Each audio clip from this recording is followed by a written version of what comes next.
Good morning, Trinity Baptist Church.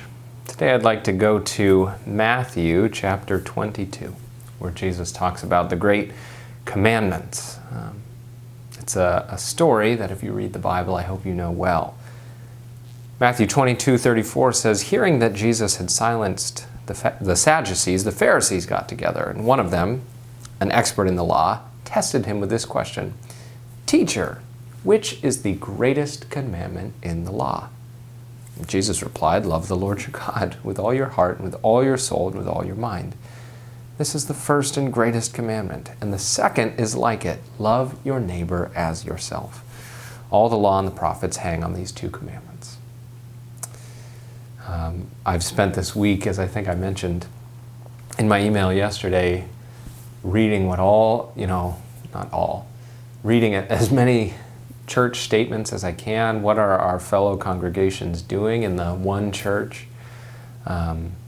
Talking with wise people, and church after church quotes this, love your neighbor as yourself. Again and again, they remind us that we're not navigating this situation by saying, what am I afraid of or not afraid of? Or even what do I want or not want? But rather, what constitutes love for my neighbor or not?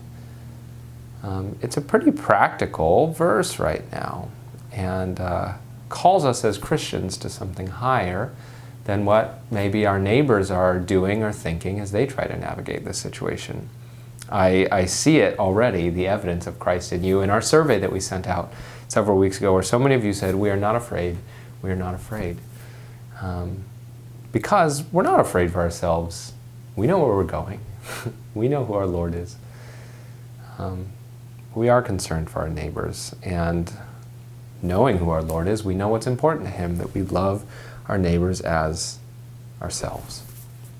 One of the people that I went to for counsel this week is a mentor of mine. He's a physician and he's an elder at a Baptist church in the area.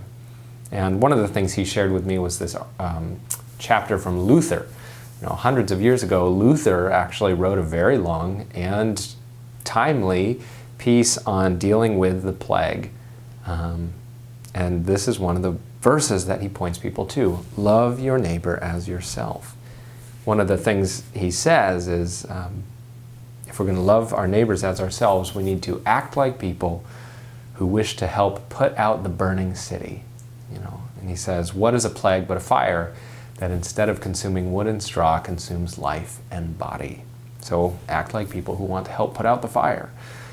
And I think that is a course we should take as individuals, as Christians, if we're going to follow our Lord in saying, these are the great commandments. Love the Lord your God with all your heart and soul and mind.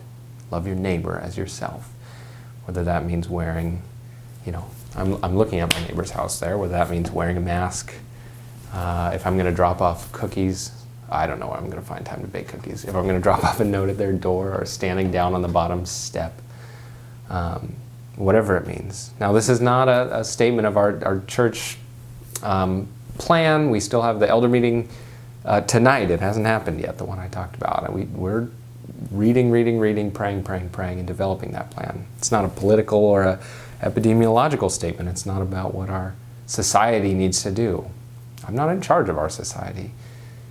But it's a reminder for me as a Christian, for all of us as Christians, of what needs to remain important to us.